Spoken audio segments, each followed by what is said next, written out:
Bismillahirrahmanirrahim. Assalamualaikum warahmatullahi wabarakatuh. So here I would like to give you a material about descriptive text. But before that, let me introduce myself. My name is Rizki Vebrianingrum. You can call me Miss Kiki. I'm from Universitas Sarjana Wiyata Taman Siswa. And before we talk about the material, it is already written in KD 3.3, that is membedakan fungsi sosial, struktur teks, dan unsur kebahasaan beberapa teks deskriptif lisan dan tulis dengan memberi dan meminta informasi terkait tempat bersejarah atau terkenal di sekitar lingkungan atau daerah tempat tinggal siswa, pendek dan sederhana sesuai dengan konteks penggunaannya. 4.3 teks deskriptif. 4.3.1 menangkap makna secara kontekstual terkait fungsi sosial, struktur teks, dan unsur kebahasaan teks deskriptif lisan dan tulis, pendek dan sederhana terkait tempat bersejarah atau terkenal di sekitar lingkungan atau daerah tempat tinggal peserta didik. Yang terakhir terdapat di nomor 4.3.2, menyusun teks deskriptif lisan dan tulis, pendek dan sederhana terkait tempat bersejarah atau terkenal di sekitar lingkungan atau daerah tempat tinggal peserta didik dengan memperhatikan fungsi sosial, struktur teks, dan unsur kebahasaan secara benar dan sesuai dengan konteksnya. Lalu, tujuan pembelajaran yang akan kita capai setelah melakukan pembelajaran hari ini yaitu: yang pertama, membedakan, mengidentifikasi fungsi sosial, struktur teks, dan unsur kebahasaan teks deskriptif sederhana lisan dan tulis tentang tempat bersejarah atau terkenal di sekitar lingkungan atau daerah tempat tinggal peserta didik sesuai dengan penggunaannya. Yang kedua, menyusun teks secara lisan dan tulis tempat bersejarah atau terkenal di sekitar lingkungan atau daerah tempat tinggal peserta didik dengan memperhatikan fungsi sosial, struktur teks, dan unsur kebahasaan teks deskriptif secara benar sesuai konteks penggunaannya. Lalu yang terakhir, menumbuhkan sikap religius, jujur, kerja keras, dan berani mengemukakan pendapat. Okay, that is about the KD, and let's move on to the descriptive text about. Okay, what is descriptive text?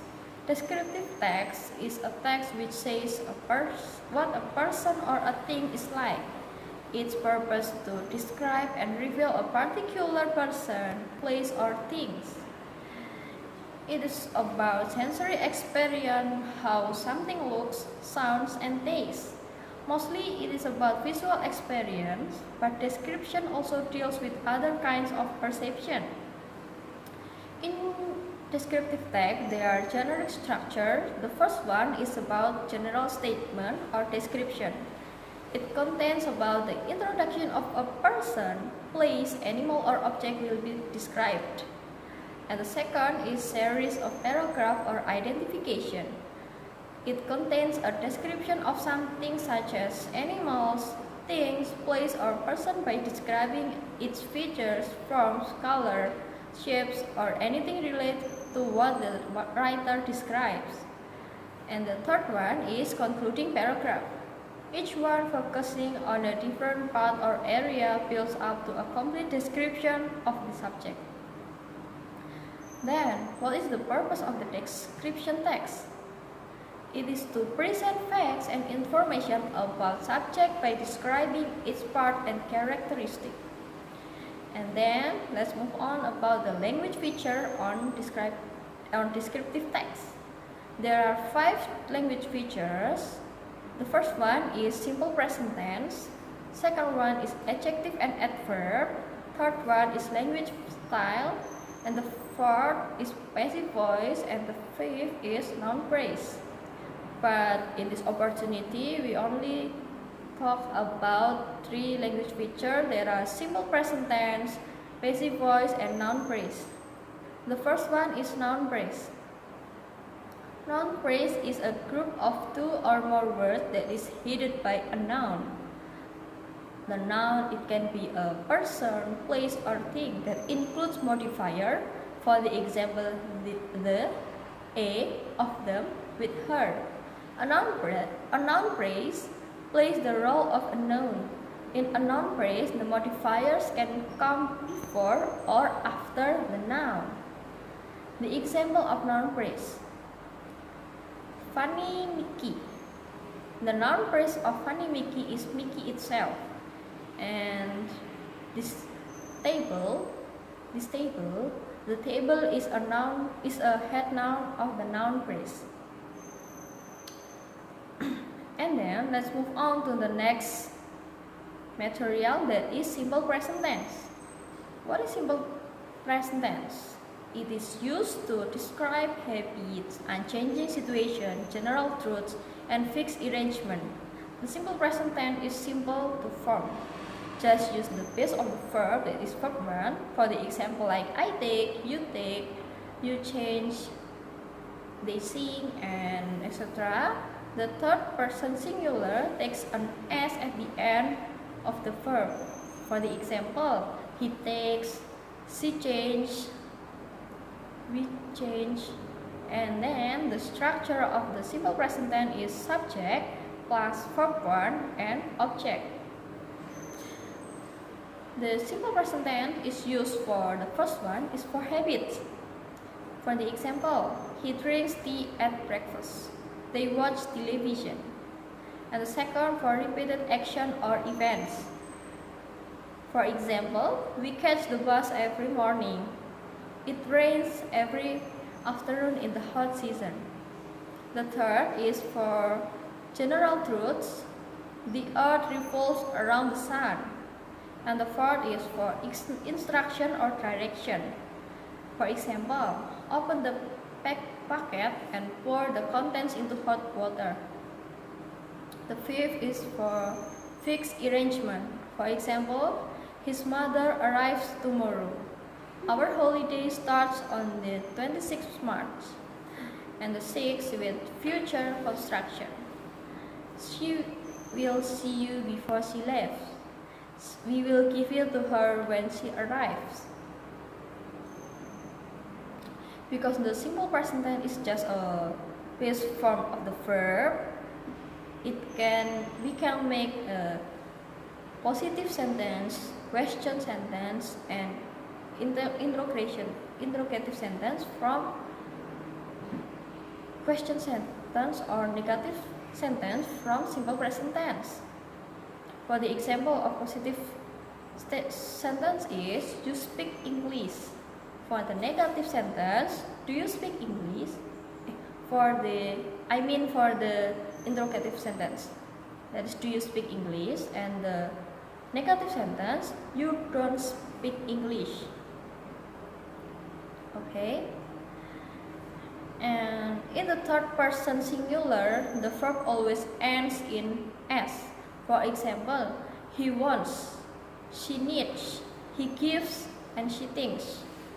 And negative and question forms use does, the third person of the auxiliary from do, plus the infinitive, the verb.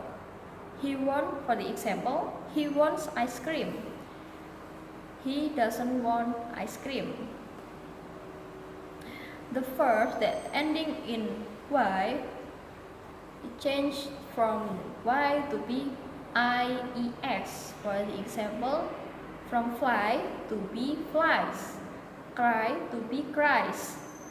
And the exception, if there is a vowel before the Y, for the example like play, it can to be plays, pray to be praise, and add ES to verbs that ending in double S, AX, SH, SH, CH, like he passes, she catches, he fixes, it pushes.